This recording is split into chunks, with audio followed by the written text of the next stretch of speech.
No matter how much you fight it, we are all richer than we were 50 or 100 years ago. Yet socialists have sold us the same propaganda. The rich get richer and the poor get poorer, which is not really the reality in today's world. This idea of cumulative advantage is expressed in the Bible, now called Matthew's effect. For unto everyone that hath shall be given, and he shall have abundance, but from him that hath not shall be taken away even that which he hath. As much as this may describe what wealth may look like, a thorough observation will declare a loophole in this aphorism.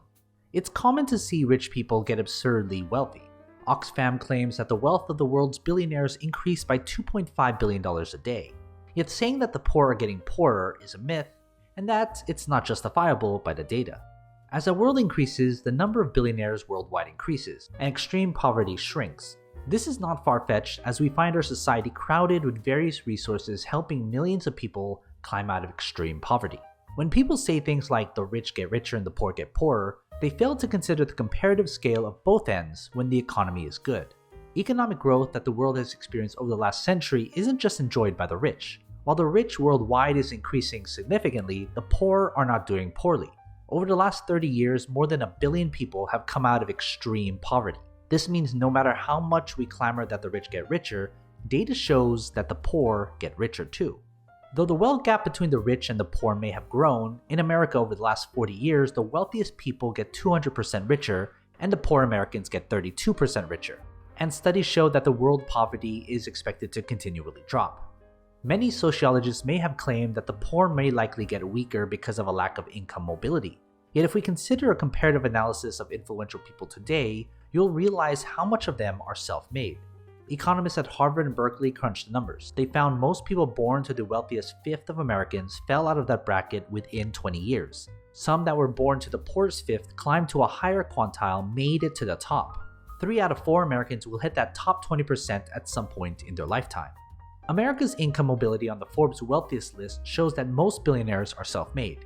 They didn't inherit money. They created their wealth. This creates a narrative that as much as the rich will always find new opportunities to make money, the poor can do the same. The fact that the number of self-made and influential individuals is hitting the right side of the graph shows that the poor also have an opportunity at wealth.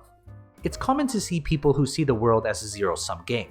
That means if the rich get richer, it's at the expense of the poor. They can only get rich because they are taking money from the poor, which also reflects the idea of the Matthew effect. In practice, the economy doesn't work as a zero-sum game. On the contrary, it's a positive-sum game. The economic and social value created by the rich and entrepreneurs definitely spills over to the poor directly or indirectly. Social and economic well-being has improved for almost all inhabitants on Earth. The problem of inequality and distribution of wealth is more convoluted. As much as we want equality, sometimes it just comes at the expense of the good of the whole. For instance, incomes are similar in Afghanistan and income is equal when everyone is poor. Forget people for a moment and think about how impossible it would be to make everyone equal. My voice can't match Beyonce's, neither can I play basketball as well as LeBron. The best athletes, singers, dancers, etc. are just physically different. This illustration is as accurate as it can get. There is inequality everywhere and in everything. There's inequality in free time, inequality in parents, and inequality in wealth too. This means there will never be a time there aren't two extremes in wealth creation. How to effectively distribute wealth so that it gets to the poor is the world's most pressing problem. Consider this example. I have 2 kidneys. There are 2 people out there who need one, but don't have one that function. Should the government take my kidney because somebody else needs it? Indeed, it's wrong if the government makes rules that create inequality. Racist laws forbid some ethnic groups to do business where they please, or systems may create disadvantages for some groups. Government tax breaks or bailouts that are given to the rich and well-connected corporations also create inequality.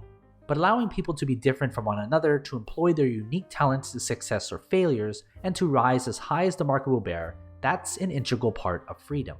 We won't all end up in the same place, but as history has shown over the last centuries post-industrialization, we are all doing better. Improving the socioeconomic conditions of society creates more opportunities for individuals irrespective of their economic status. So what are your thoughts? Do the rich get richer and the poor get poorer? And as always, take care of your money.